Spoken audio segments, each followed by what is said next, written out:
Yo, yo, yo, welcome back to White Dads Can't Jump, here with the main man, Chad. Yep, smiling, happy, ready to go. Chad, I'm here.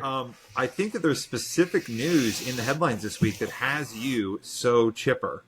I heard that an English teacher and a PE coach, a PE coach got engaged. You hear about that? You know, if anybody listened a couple weeks ago, you know my take. Not even my take. I think my will be proven right eventually, because you look at we're a week and a day from the start of the NFL season. We are a week after an album announcement from her. So I mean, again, it's just part of the media machine. It's the hype machine that they keep rolling and rolling. People keep buying into it. I will be shocked if this ever goes to the full nuptials. I'll be shocked. There's no way. I don't see it happening under any circumstance. Oops. And the obvious underlying motive here is that she needs the money, right? Yeah, no doubt. They did say... we lost the main man, Chad. Oh my God, where am I at? Chad, you there? Oops. I can hear you. Can you hear me? Stay tuned. Taylor Swift has taken him out. For those of you listening, can you hear me? Live. I can't hear anything. We have it here. This is what happens when you doubt the Queen of Pop and her reign over everything.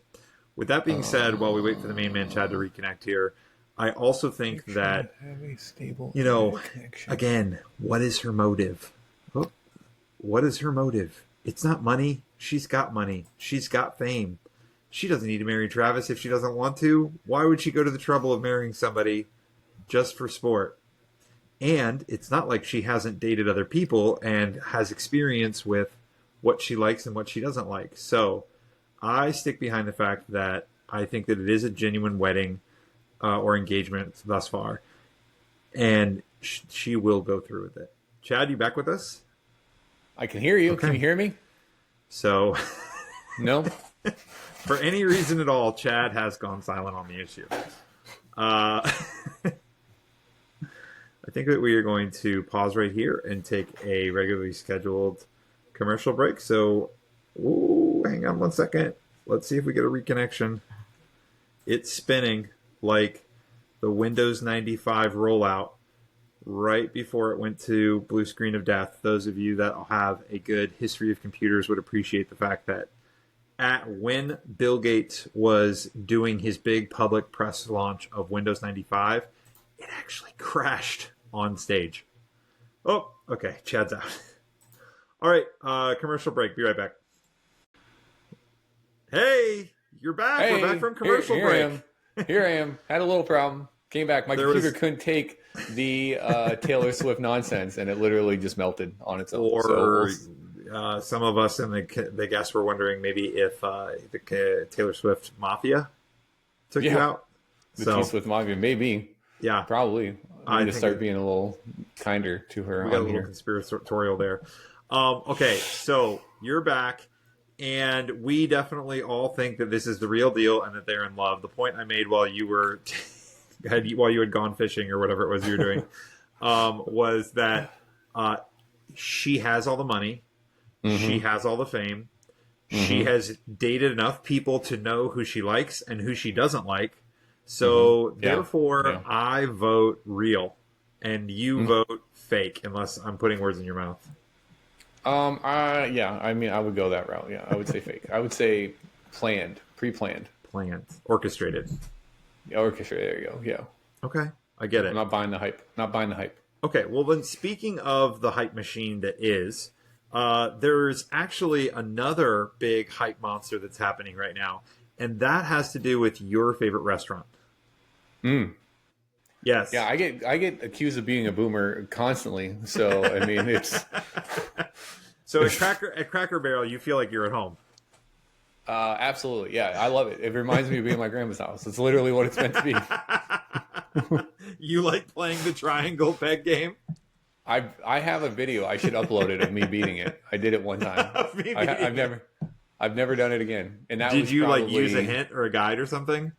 No, I was locked in. It was like 2015, so the quality is probably not very good on that video. But no, I didn't. It was great. Yeah, I went. There was a period when this was probably 2004, 2005, Right. where my friend Jim and I, when we lived together, we went the old person route. We would hit the Bob Evans, and we would hit Cracker Barrel for the fancy fixins. We were all in at that point. I mean, we were early 20s, so I've been an old soul for quite some time. Okay, let's back everybody up for a second. So, in case you missed the story somehow, Cracker Barrel has a CEO who is relatively new, and she has attempted to rebrand Cracker Barrel. And you have to go see the side-by-side comparison of the old logo and the new logo. The old logo is a man sitting in a chair, quasi-leaning against a barrel, and the barrel is leaning against the words Cracker Barrel. And it says Old Country Store underneath it. So it sends a very definitive message of you're not going to go eat lunch in New York City. Like, this is My Cousin Vinny is what comes to mind.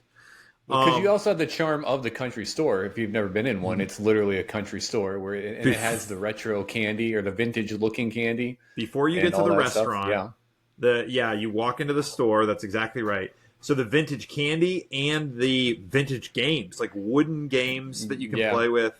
I mean, they might have mixed in some more modern stuff too, but and CDs. They sell CDs because you know what crowd they're appealing to. So, okay, should we stop selling CDs? No. You know what we're going to do? We're going to change the logo. You know, before I just got my last car 2 years ago, I desperately was searching for a car with a CD player, and none of them had it. I was very disappointed. There could be a reason for that. Why don't you just build a playlist like Spotify? Boom. I have my zipper, my zip pad or my zip container or whatever it is, holder, CD organizer. Yes, that is Pulling incredibly out. vintage. Yeah. You are going to get, if you actually find a car with a CD player in it, you're going to get a great deal on a car.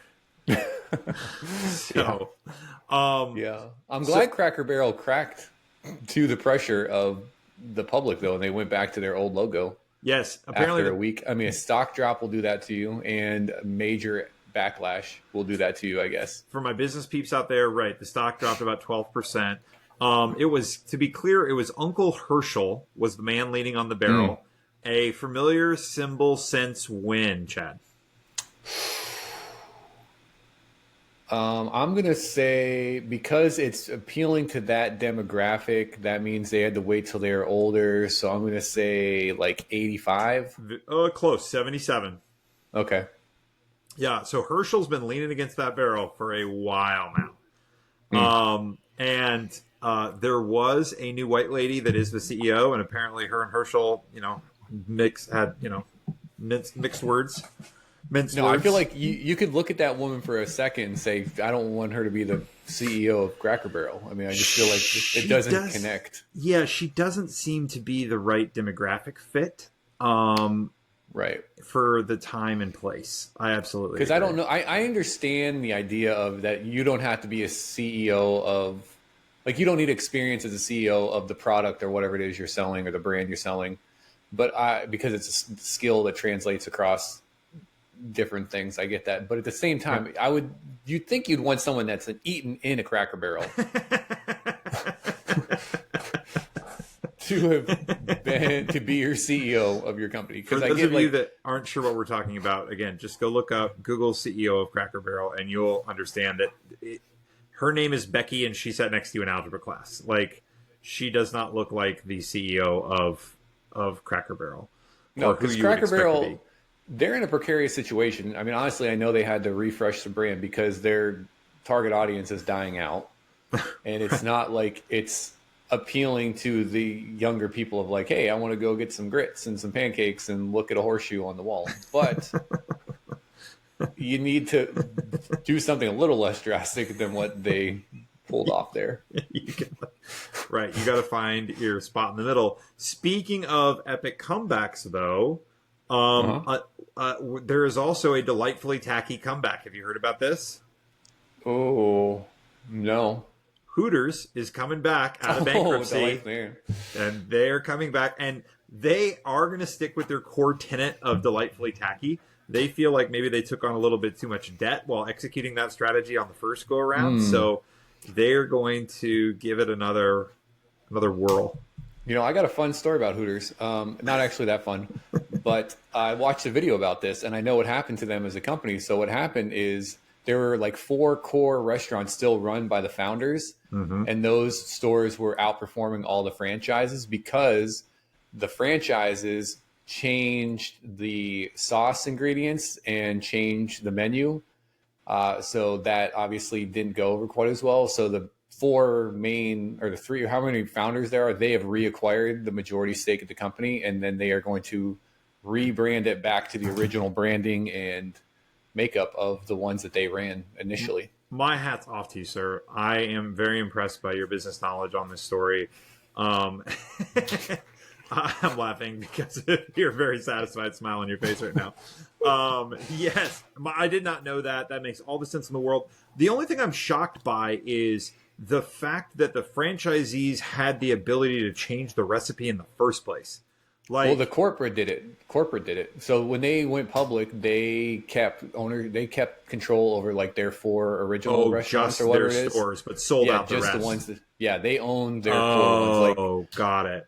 It was wow, that's really a story gone wrong. Chicago, like the Clearwater one, and there was 2 other ones I think that they had nationwide, and then they kept their original everything. Yeah. I watched the Company Man YouTube channel. That's a plug, but not a paid endorsement by any stretch. But it's good stuff. 15-minute videos on all the company stuff. I love it. Love it. Yeah, absolutely, very good stuff. Yeah, touche. It sounds like when Apple decided to kick Steve Jobs out, and then they called him back 5 years later and went, "Phew, Steve, we got a few things that we like to mull over with you here." Everyone thinks they have the right ideas, Well, yes. And you know what's amazing?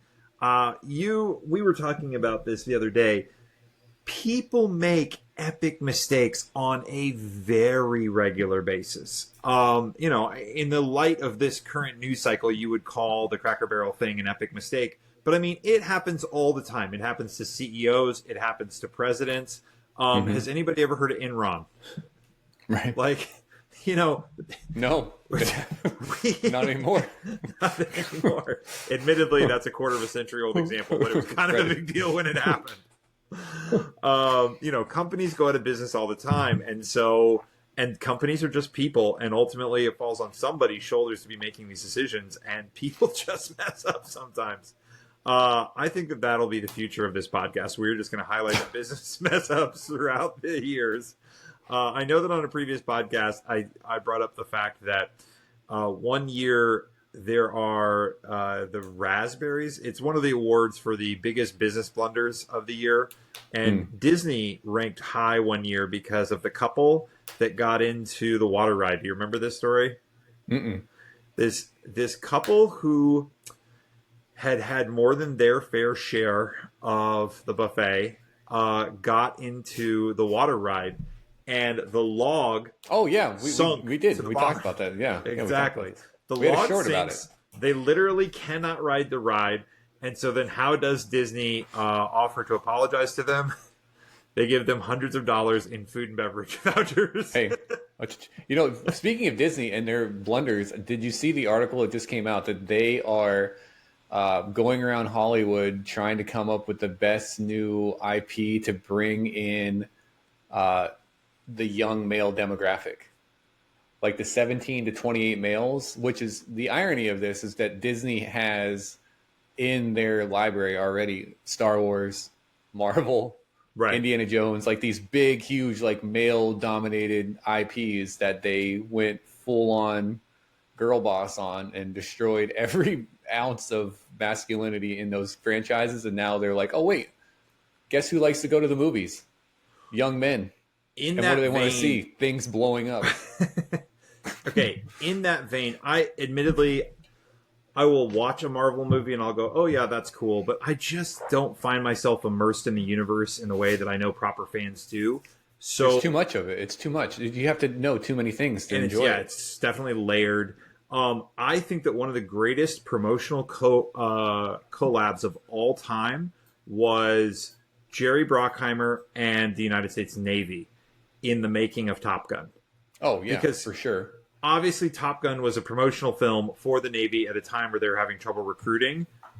I mean, growing up in that era, and in fact, that movie was a little bit before us. Yeah. In terms of we weren't like able to sign up when it came out. But you're telling me that didn't impact an entire generation of young boys saying, "Yeah, I'm going to go be a fighter pilot." Yeah, I find weird about generations is that the generation that is being accused of being woke or creating like the girl boss generation now are the ones who grew up on the testosterone-filled Arnold Schwarzenegger movies, Rambo, Top Gun, those types of movies. So I guess they're the ones running the studios are like the outliers of the mass of society. Yeah. Right. And they're the ones who went with the toxic masculinity look at that instead of the like, I want to see, like, for me, I don't know have you seen Commando with Arnold Schwarzenegger? I don't know. It's like the manliest man. It literally starts with him carrying a goddamn tree on his shoulder that he cut down with an axe. The opening sequence, there's a tree on his shoulder, a full-size tree. Yeah, that sounds a little toxic. And what's the next shot? His bicep. Before you see his face, you see his bicep. And he kills an entire island full of mercenaries or whatever. And it's amazing. It's awesome. Children. I love it. It's one of my favorite movies. They don't make stuff like that anymore. I'm sorry. But maybe they will. That's the shift. Because it's a pendulum. Everything swings back and forth. Like, absolutely. The 80s was high masculinity, muscular guys. In the 90s was more of the like thin Tom Cruise, Keanu Reeves kind of hero, and then it swung to Denzel. Yeah. You a big Denzel fan? I've heard he's been in some movies.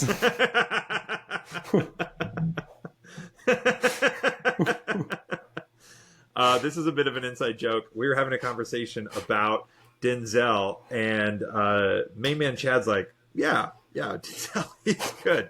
So I pull up his entire filmography, which, by the way, starting in about 1995, he produces a major motion picture blockbuster at least every other year. Sometimes it's back-to-back years.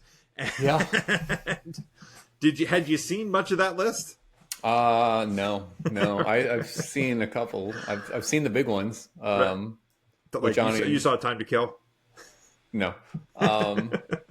I did see Remember the Titans. Yeah, okay. Fair enough. That's it. And that came out in 2000. That's relatively recently. Yeah, that's a good one.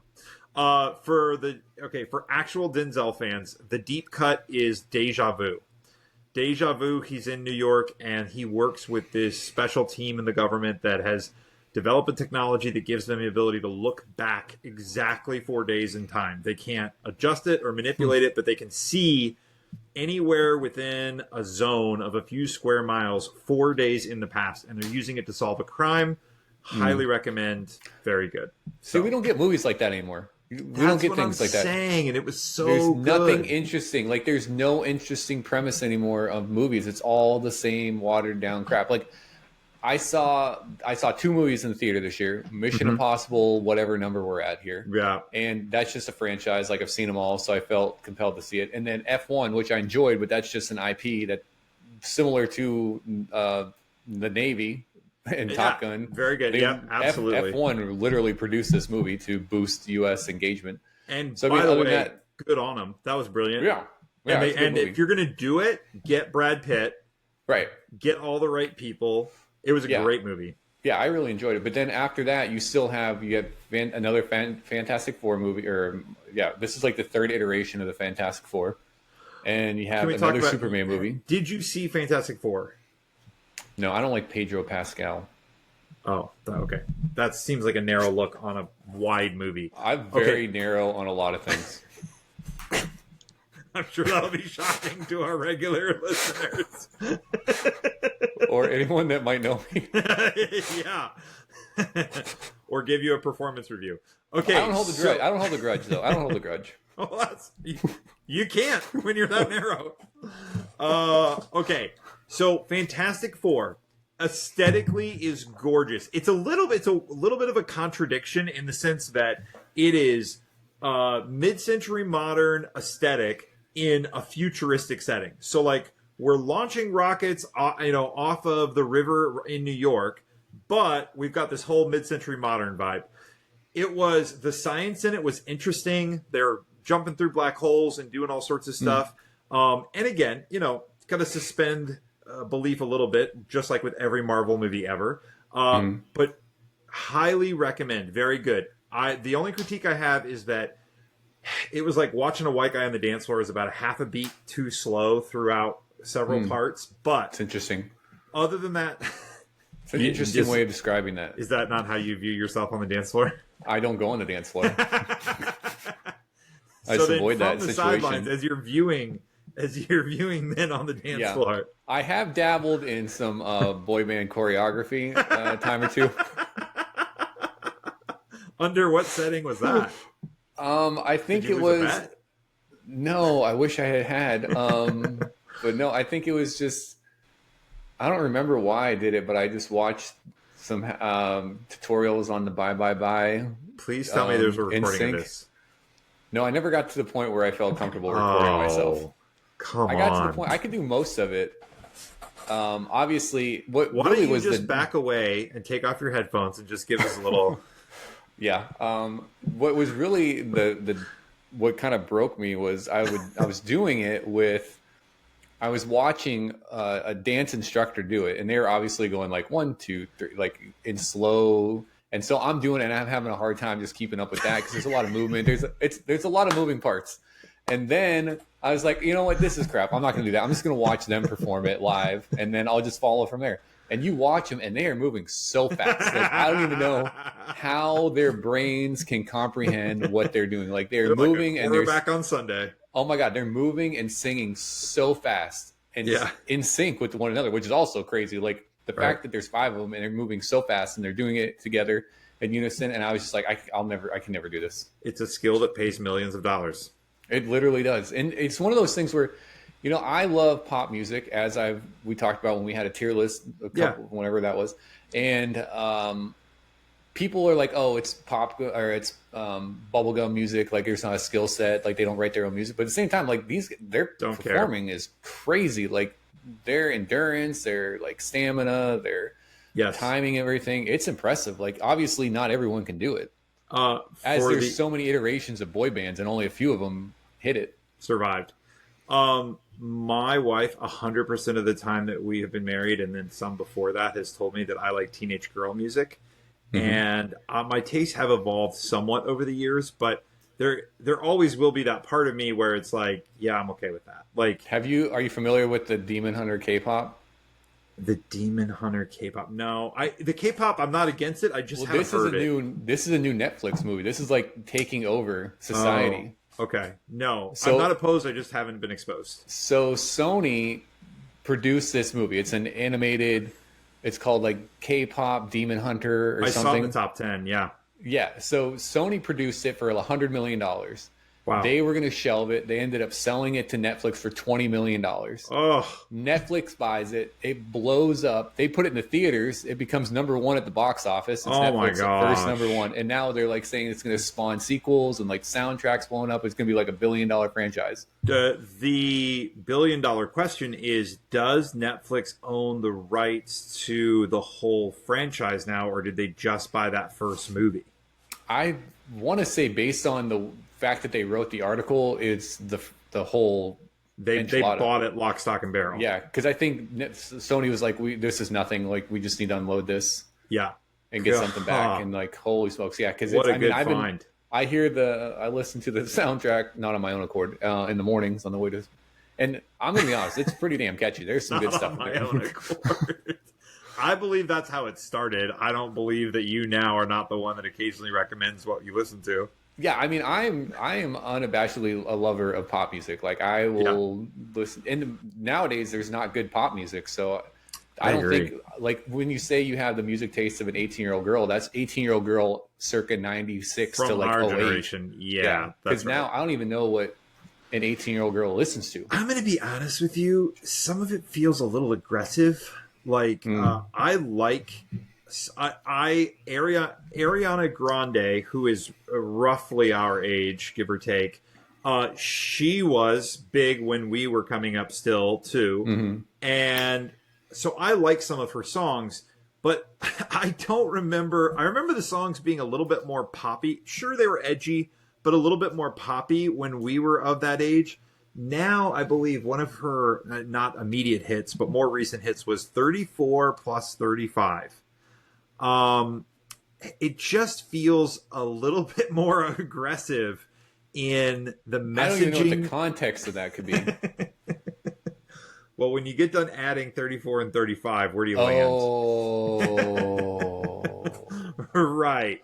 It's like that song. She had that side to side song. That was the name. And Positions is the name of another one. I was like, I don't even know what the heck does that mean, walking side to side? And I had to have it explained to me. And I'm thinking, are we letting children sing this now? Like, what is going on? Yeah. Yeah. It is, again, I'm all about the poppy, and I'm about being edgy, and maybe they're just being modern edgy, and I've got sliding it in. But speaking of, did you see Snoop Dogg, what he said recently? He's all under fire. What are him and Martha up to these days? Well, apparently he's not going to the movie theaters because he said, I'm not taking my kids to the movie theaters because I took them to see Lightyear, and there was the same-sex kiss in that, and he's like, I don't know what's going to be in the theaters anymore when I take my kids. So he, as you can imagine, that did not go over well in certain avenues of the certain circles of the internet. Yeah. Well, and if he said that when Lightyear came out, he said it at the wrong time. Something interesting. Yeah, he said it like this week. Do you know why Duolingo has been banned in some schools? I'm excited for you to tell this story. Okay, I took a lot of Spanish in high school, and I'm going to be honest with you. I signed up because back in the day, you had a piece of paper, and it was a grid, and it said, okay, here's the math classes, the English classes, and it told you everything you had to take. Oh, wait, that's an interesting concept. It is next level. They were doing it with paper and pencil back then. I'm assuming we could do something like that almost today. Like a roadmap, if you will. Of your path to graduating. Wow. And so when I looked at that, it said, hey, Spanish, you have to do this. I think maybe only for a year or two in high school. Did you have to take any foreign language in high school? Yeah, two years. So, I did German because they over-enrolled Spanish, so... Well, Dankeschön. Somehow, not to hijack your conversation, but real fast. Yeah. Like, I went to a school, we graduated 180 kids, and we had 3 language options. We could do Spanish, German, or French. That feels like a lot. Yeah, it is. I mean, but you being in the part of Pennsylvania that you were in, it's not shocking that you found someone that spoke German. Yeah. The Spanish, yeah. The German and French teacher was the same person. So. Oh, and there we go. Okay, so I sign up. I show up the first day, and the teacher. Don't you hate the teachers that assign seats? I had a Spanish teacher who assigned seats, and this Spanish teacher was like an angel because she sat me behind an angel. Her name was Kristen, not the current Kristen, the previous Kristen. And as soon as we sat down, we started talking. And of course, she was a year older than me, and she was a cheerleader. And it was the first day, so they were mandatorily like repping their cheerleader outfit. And from the moment that she sat down and said "Hola," I knew that Spanish was going to be a language that I would love for the rest of my life. And in Spanish, that was part of the Latin invasion era as well. Right. Yeah. Well, and the 2 mandatory years that you had to take it. Right. J-Lo. So I took it for 3 years in high school, and then I took it a little bit more in college. And so I know enough to be dangerous, and now the kids are having to take it, and my kids, that is, and they're like, hey, Dad, let's have a conversation in Spanish. And I'm like, yeah, I can do this. Like any good muscle, it gets a little rusty if you don't, do the maintenance. Yeah, I believe that. So I started doing the Duolingo, which was going well until I caught a little surprise. There was a woman named Patricia who was at the airport. Oh, Patty, going on a trip. Patty was going on a trip, and Patty was explaining, she was on her way to the airport and explaining to the taxi driver in Espanol, of course, that she was muy mal, very unwell. ¿Por qué? Because her wife would not be joining her on the trip because her wife was mad at her. So let's backtrack. Patty is on the way to the airport. Yes. But she's upset because her wife She's won't be joining her. Yes. Oh, okay. Yes. Okay. So continue. I don't care one way or the other, but I was surprised that this was part of the curriculum. And then I did some research, and this is getting back to the original point. It was banned because of this type of content in schools. And so I think that it's one of those things where, yes, we all want to be inclusive and respectful of different lifestyles, but I don't know that it's necessary in everything that we do. Could you ask yourself, if you were the head of Duolingo, who is my audience here? Right.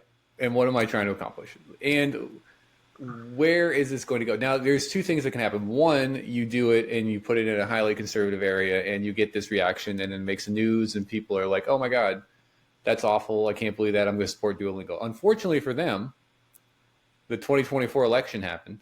Right. And the 2016 world before that.